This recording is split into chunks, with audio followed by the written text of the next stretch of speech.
Palestinians were left with little hope of peace talks following US President Barack Obama's visit to Jerusalem al-Quds. During the visit to Israel, the West Bank and Jordan, Obama reiterated that he was in full support of Israel.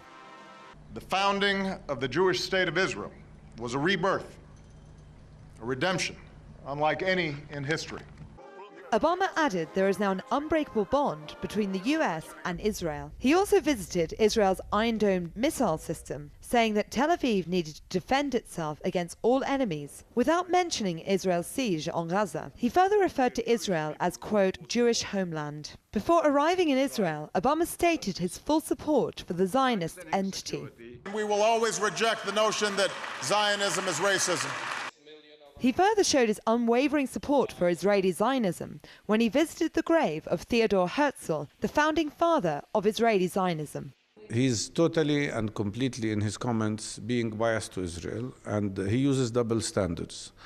He cannot speak about Israel being a Jewish country only, when originally it was inhabited by Palestinians, and when Israel was created, 93% of the land was owned by Palestinians.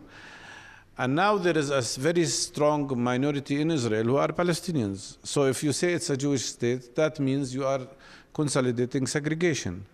A large demonstration was held near Jerusalem al-Quds in the protest village of Bab al-Shamas against Obama's visit. One Palestinian politician attending the protest rally said that Israeli forces waited until Obama's visit was over and then violently arrested the protesters.